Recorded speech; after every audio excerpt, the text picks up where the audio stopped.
머니쇼입니다. 주식시장이 활기를 찾고 있습니다. 그러나 이 황소장에서만 돈을 버는 것은 아닙니다. 강세장이든 약세장이든 황소도 돈을 벌고 곰도 돈을 법니다. 곰도 돈을 번다고요? 진짜냐고요? 이 코너를 보시면은 진짜라는 것을 알 수가 있습니다. 다만 여러분이 욕심 많은 돼지만 되지 마십시오.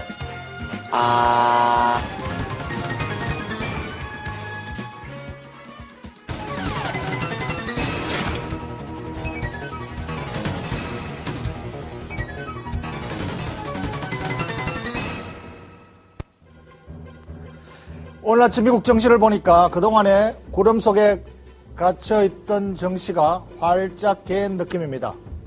구름이 없어지고 햇빛이 쨍하고 비쳤습니다. 그래서 지금 정시는 드디어 랠리가 본격화되었느냐. 그동안에 끝없이 경고신호 유럽이 그리스 디폴트가 되면은 세계 종말이 올 것처럼 경고신호가 왔습니다만은 오늘 아침에는 드디어 쾌청 고고 신호가 나왔군요. 자, 이제 드디어 이 고고 신호가 진짜일까? 그리스 디폴트 위기가 지나가면은 이제 그치는 것이 걸림돌이 아무것도 없을까요? 주식시장에서 걸림돌이 없다면 이제 이 랠리는 드디어 진짜 랠리가 되지 않을까 기대감을 갖게 합니다.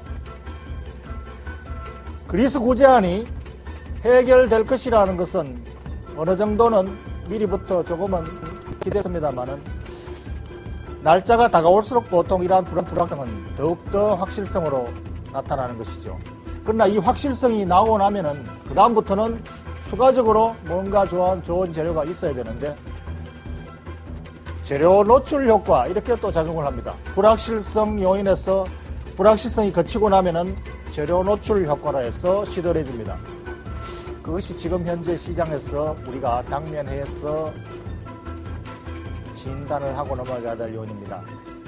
그래서 시장은 지금 유럽 리스크가 구제금융을 결국은 주겠지만 구제금융을 주고 난 이후에는 더욱더 발목이 잡혀서 아마 골치 아픈 일이 더욱더 커질 것이다. 기업이 워크아웃, 아예 구조조정 또는 파산 처리해버리면은 뒤끝이 없는데 이 파산으로 인한 연쇄 파동을 두려워해서 계속 돈을 내주다 보면 끝이 없이 빨려 들어간다. 그래서 아마 이 불확실성 요인은 일시 해제가 되더라도 다시 또 계속해서 속에서 꿈틀거릴 수밖에 없다. 그래서 근본적으로 그리스 디폴트는 정치적 이슈고 지역적 이슈이지만 혹시 그치고 나면은 펀더멘탈 요인이 개선이 돼야 된다. 그래서 그리스 사태 이후에 펀더멘탈 요인 개선이 있는 것이냐? 과연 지금 이 랠리가 펀더멘탈이 달라져서 생긴 랠리냐? 그리스 사태가 발생하기 이전과 이후에 무엇이 달라졌는가? 이것을 잡아내는 것이 바로 주식시장의 투자 요체입니다.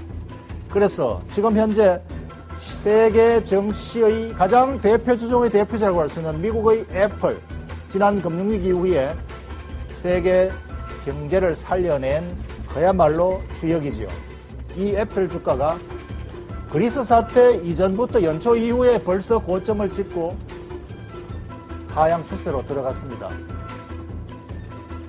오늘 급반등이 나왔군요. 드디어 경기가 다시 하강하던 경기가 이제 본격 턴라운드를 하는 신호일까요?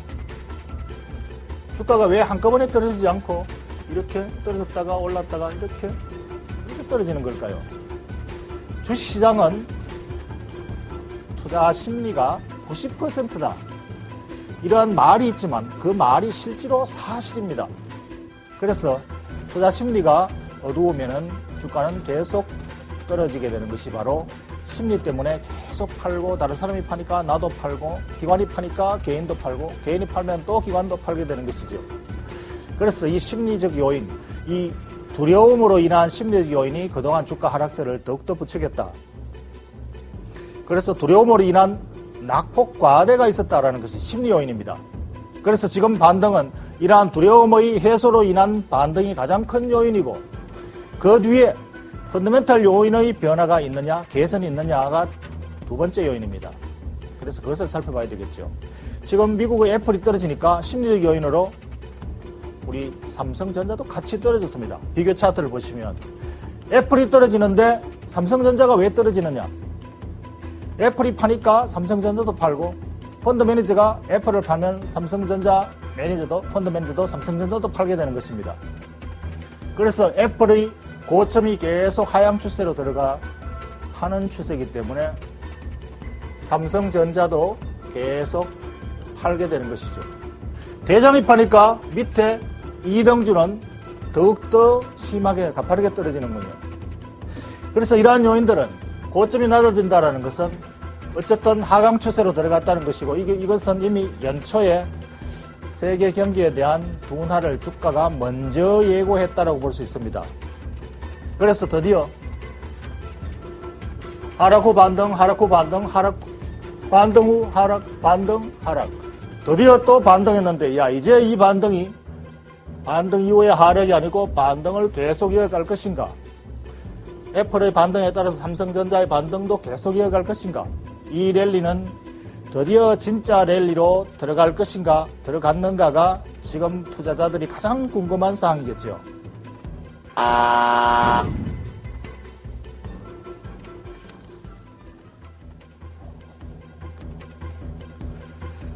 그래서 이 주가의 흐름이 약세장에서 두려움과 공포로 인한 하락을 더 강화시킨다면 반대로 이 반등이 나왔을 때는 드디어 욕망이 작용을 합니다.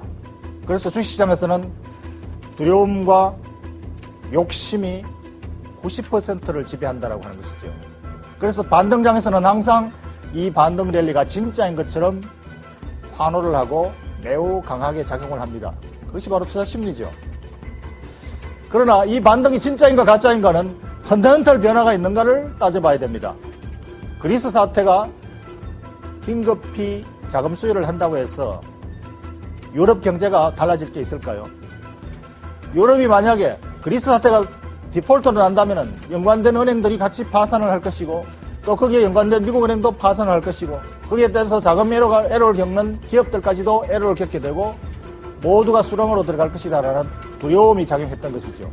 그래서 이것을 일단 차단했다면 차단에 대한 효과는 있을 것입니다.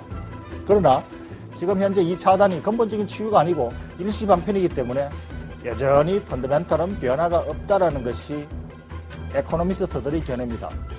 그래서 지금 펀더멘털은 그리스 구제금융이 2차 금융이 나오든 그리스가 총리가 재신임을 받든 그리스 국민들이 근본적으로 구제안에 동의를 해서 근금 전략해서 다시 경제가 살아나지 또는 살려내지 못한다면 펀더멘털이 변할 것은 아무것도 없다. 이것이 바로 우리 지금 현재 정시를 바라봐야 되는 요체입니다. 그래서 지금 현재의 이 반등이 펀더멘털 변화가 없다면은 기술적 반등에 불과하다. 기술적 반등에 우리가 지나치게 욕심을 내거나 흥분은 금물이다라는 것이죠. S&P 화학지수를 한번 봅시다. S&P 화학지수를 보면은 이것이 그동안의 주가 상승 랠리 세계 증시의 대장 업종이었고 핵심 경기주였습니다. 지난번 작년 이맘때의 유럽 리스크에서 해제된 이후에 거침없는 반등 랠리를 이어왔죠. 세계 경기의 회복세를 타고 와우, 욕망이라는 이름의 전차입니다. 그러나 이 욕망이라는 이름의 전차가 피크를 친 것이 바로 삼봉을 그렸습니다. 삼봉. 와우. 그래서 주가가 랠리를 펼치면은 욕심이 작용해서 그보다 훨씬 더 오버슈팅 하는 것이 정상적인 주식시장 행태죠. 그러나 최근에 이 추세선이 이탈을 했습니다. 이 이탈 이후에 급반등을 오늘 나왔습니다만은 과연 이 욕망이라는 이름의 전차가 다시 불이 붙을까요? 펀더멘털의 변화가 있다면 아마 다시 불이 붙을 겁니다. 그러나 이 랠리가 기술적 반등 랠리라면 이 반등에 흥분할 필요는 없다라는 생각입니다. 그래서 이 펀더멘털에 대한 변화에 대한 지표는 무엇을 가지고 우리가 판단을 할 것인가? 지금 당장 버냉키 의장의 입에 초점이 맞춰져 있습니다. 오늘 밤에 내일 새벽에 버냉키 의장이 어떤 진단을 내려놓느냐에 따라서 세계 정치가 어떻게 작용할 것인가 또 방향을 한번 결정할 것입니다. 그러나 그것도 지속 가능성은 또 보장하지 못하죠. 그 다음 지표가 확인돼야 되니까.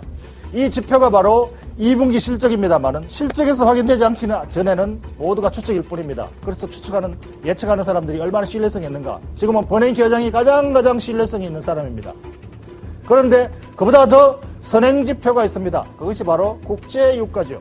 국제유가는 모든 경기의 선행지표입니다. 그래서 지금 국제유가 추세를 보면은 이 랠리가 진짜인지 가짜인지 경기 펀더멘털이 변화가 있는지 없는지 우리가 어느 정도 예측할 수가 있습니다.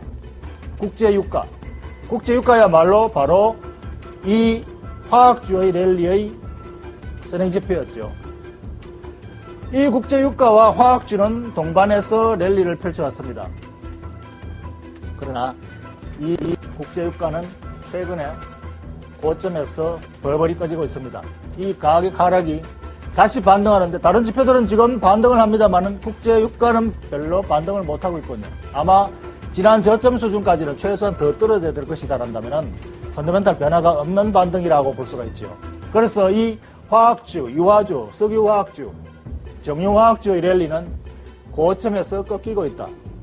이것이 바로 오버슈팅 된 것은 바로 거품이 꺼지게 돼 있다. 그래서 지금 오버슈팅은 어느 정도 해소해야 되는 과정을 거쳐야 된다는 것이 지금 지표가 말해주고 있는 것이죠. 그래서 저 오버슈팅이 꺼지는 과정에서 반등한다고 해서 또다시 거품이 풍선이 일기를 기대하는 것은 이것도 또한 욕심입니다.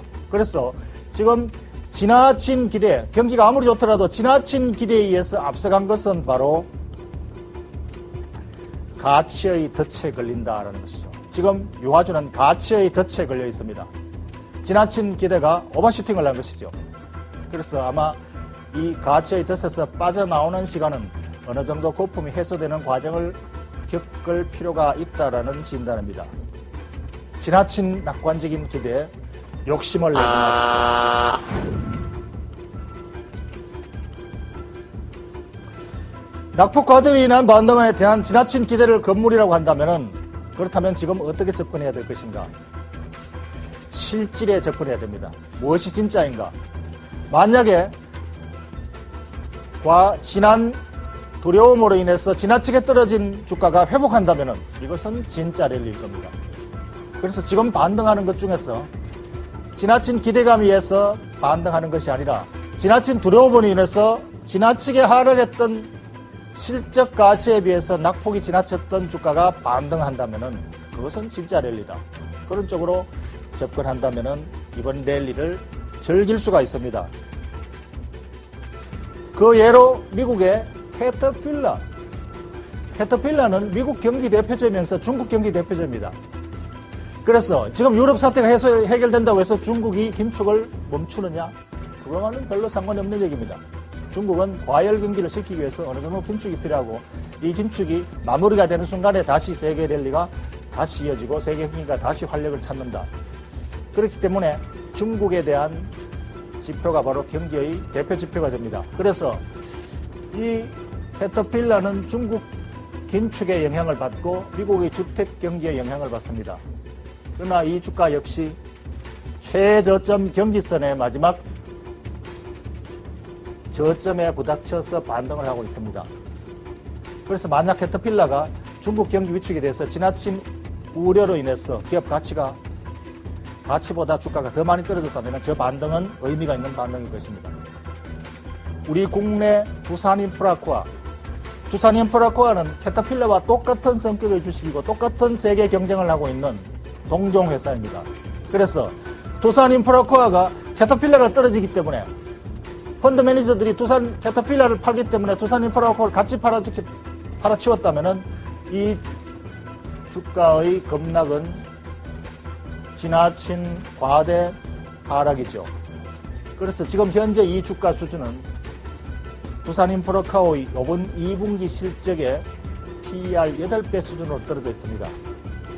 세계 기계 대표주들이 PER이 보통 12배, 13배 수준, 캐터필러가 12배, 13배 수준이라면 두산인프라코아가 8배 수준으로 헐값 처리를 받을 필요가 없는 주식입니다. 그럴 이유가 전혀 없는 주식이죠. 캐터필러는 두산인프라코아의 제품과 캐터필러는 거의 동급으로 취급받습니다. 그렇기 때문에 두산인프라코아는 캐터필러가 떨어지는 것 때문에 동반해서 이유도 없이 같이 떨어졌다. 그렇다면 이번에 반등 때 진짜 가치를 찾아간다면 굉장히 의미가 있는 것이죠. 또 마찬가지로 꼭 그런 경기주가 아니라도 은행주 중에서도 은행주는 여러 가지 리스크에 많이 노출돼서 별로 재미가 없습니다만은 은행주 중에서도 특히 저평가되어 있는 특히 지나치게 낙폭 과대된 종목이라면 그것도 역시 이번 기회에 가치를 회복한다면 진짜 랠리가 되는 것이죠. 외환은행은 기업 가치에 비해서 대주주의 지분 자격 시비 문제로 하나금융과의 합병이 걸림돌이 되면서 주가가 한없이 추락해 있습니다. 지금 다른 동종 은행주들의 기업 가치에 비해서 거의 절반값으로 떨어져 있다. 실질 가치가 그렇게 떨어질 이유가 없다면 이 가치도 역시 시간이 되면 정상 가치로 회복된다. 이것이 바로 낙폭 과대 두려움, 분위기에 따른 가치 하락이라면 시간이 가면 정상적으로 회복이 된다. 이런 랠리는 진짜 랠리라는 것이죠. 그래서 이번 기술적 반등에 욕심을 내지는 말되 진짜 랠리를 찾을 기회가 되는 것이죠.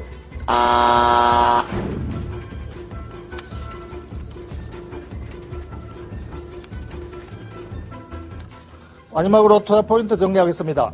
그리스 회의기를 이번에 해결된다고 하더라도 별로 시장은 달라질 것이 없다.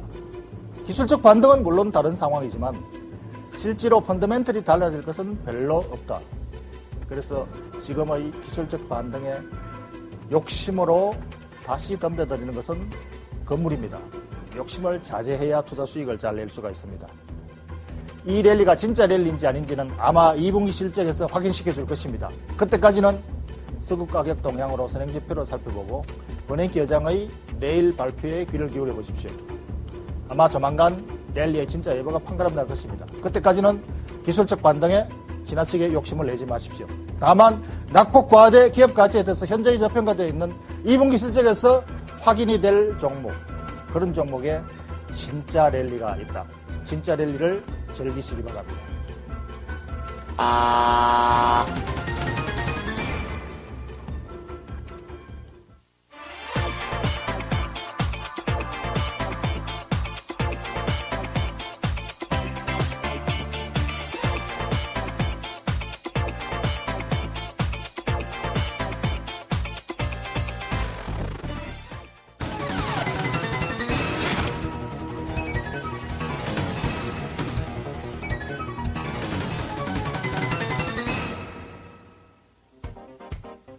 인수합병 가능성에 SK증권이 기대를 많이 받았습니다.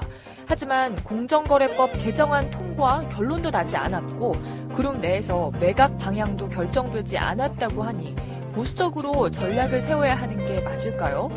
또 동종 업체에 비해서 얼마나 메리트 있다고 보십니까?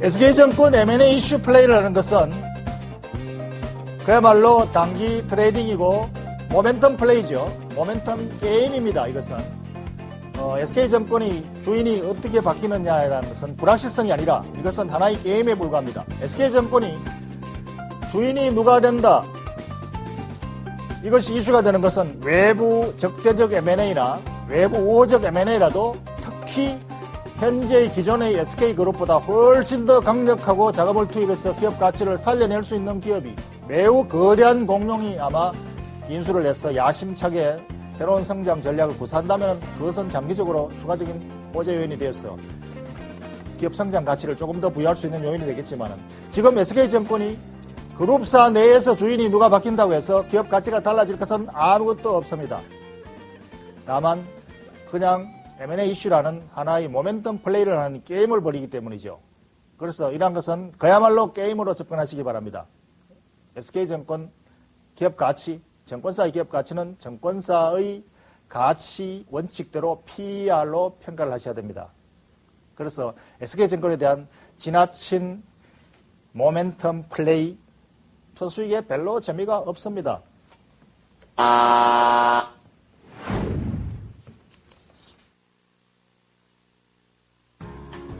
박준호의 머니쇼에서는 여러분의 참여를 기다립니다. 이해 불가의 시장 상황, 너무 어려운 이슈와 경제 용어, 매매 타이밍이 궁금한 종목과 업황 전망까지 여러분의 궁금증을 보내주세요.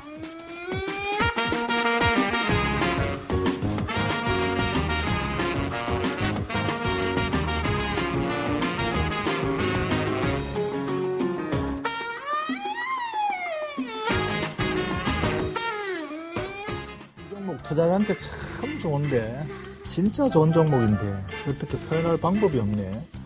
이 종목 머니쇼에서 가르쳐드리겠습니다. 냉철한 분석과 확실한 판단으로 무장한 개미의 동반자 박준호. 주식시장은 장기적인 관점에서 봐야 됩니다.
예, 오늘은 스몰캡 따라잡기입니다. 파워 스몰캡. 오늘은 유진투자증권의 유진호 책임연구원과 함께하겠습니다. 안녕하십니까? 어서 오십시오. 오늘 종목이 중국 관련주군요. 네, 그렇습니다. 오늘 추천하실 종목이 차이나 킹인데, 차이나 주식 중에서 왕이라는 뜻인 것 같습니다. 예, 이 회사에 대해서 저는 투자자분들이 항상 기업 탐방을 먼저 해보시기를 권하는데, 이 중국 주식이라서 기업 탐방하기가 어렵겠죠. 이게 네이버를 치면은 홈페이지는 나오는가 모르겠습니다. 홈페이지도 여기 아마 국내 이 네이버로서는 들어가기 어려우실 것 같은데, 오늘 대신에 기업에 대한 설명을 좀 잘 해주시고 이해를 탐방을 안 가시더라도 설명만 듣고도 충분히 이해가 되시도록 사전에 좀 회사 내용을 설명을 좀 해주시죠. 네, 오늘 소개시켜드릴 기업은 바로 차이나 킹입니다. 차이나 킹이라고 하면은 그 중국 원래 회사 이름은 금산대도이고요. 금산대도를 영어로 직역한 그런 이름입니다. 그 말씀하셨다시피 중국 기업들에 대해서 이제 좀 탐방도 어렵고 아무래도 중국에 있다 보니까 회사에 대한 내용을 파악하기는 쉽지 않은데요. 특히 최근에 일명 차이나 디스카운트라는 그런 말처럼 중국 관련주들이 대부분 신저가를 기록하고 있거나 아주 매우 부진한 주가 실적을 기록을 하고 있습니다. 좀 더 말씀을 드리면 중국 고섬의 회계 부정 사태라든지 그리고 뭐 중국 원양자원의 그런 실체 논란 이런 것들 때문에 중국 관련주들이 동반 하락을 했는데요. 차이나킹 같은 경우에는 좀 차별화돼서 판단을 해야 된다고 생각을 하고 있습니다. 차이나킹 같은 경우에는 재무적으로도 안전한 구조를 가지고 있고요. 그리고 또 높은 성장세와 이익률을 기록하고 있기 때문에 저희가 오늘 소개시켜드리게 되었습니다. 예, 도매금으로 지금 가치 주가가 억울하게 떨어졌다면은 이때야말로 정말로 좋은 주식이라면은 저가 매수할 절호의 기회가 되겠군요.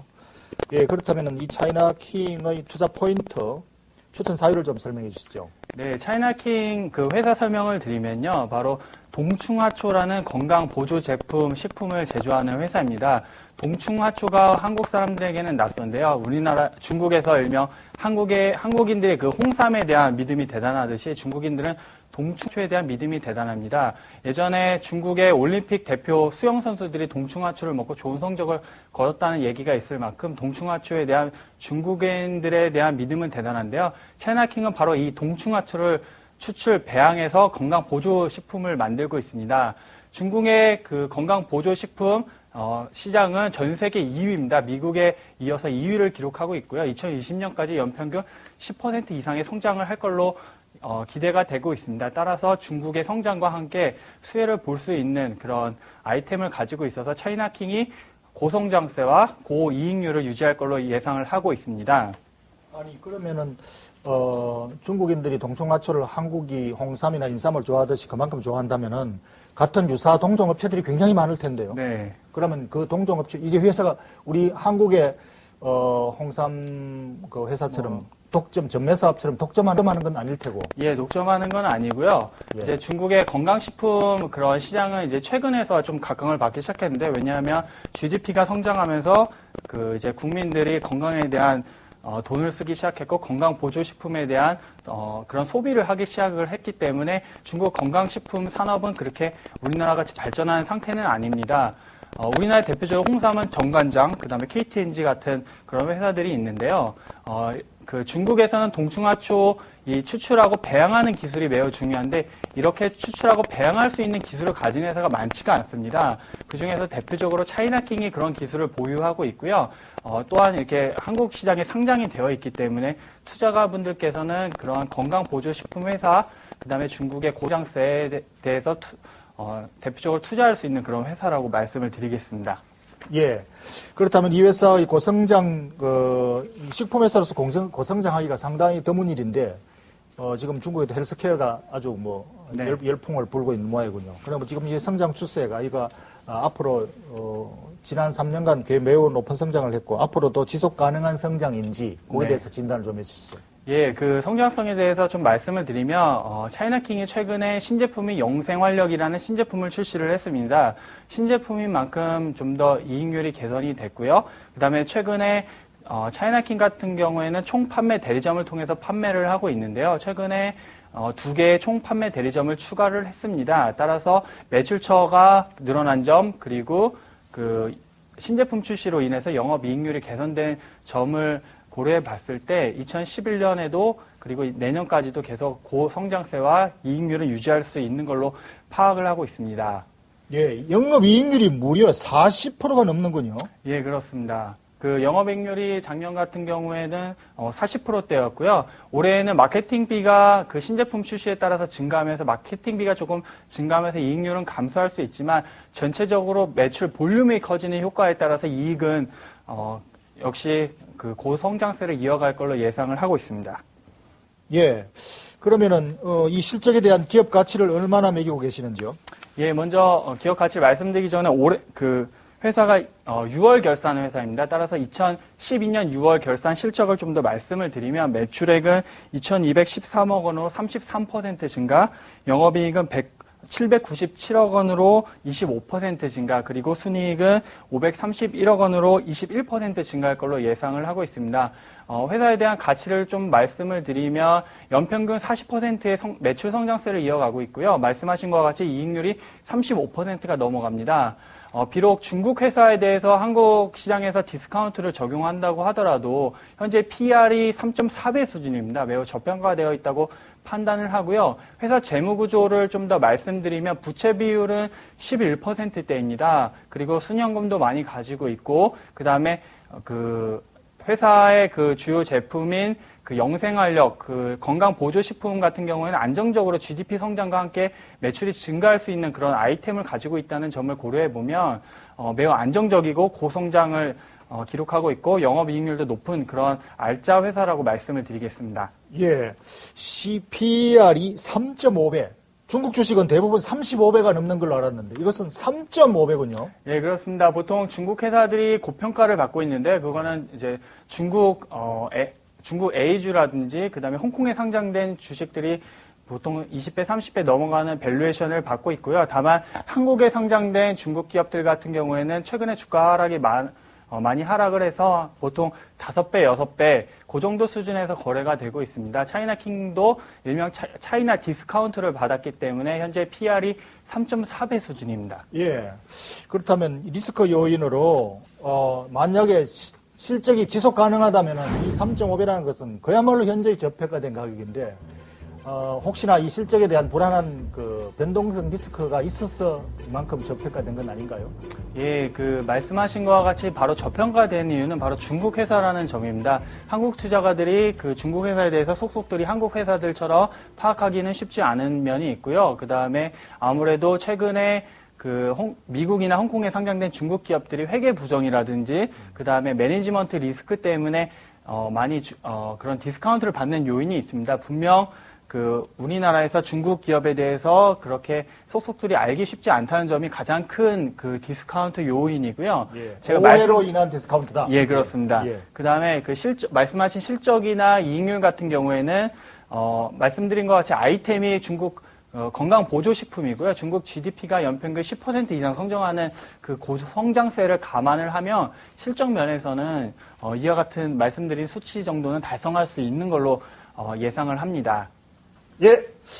오늘 말씀 감사합니다. 예, 네. 수고하셨습니다.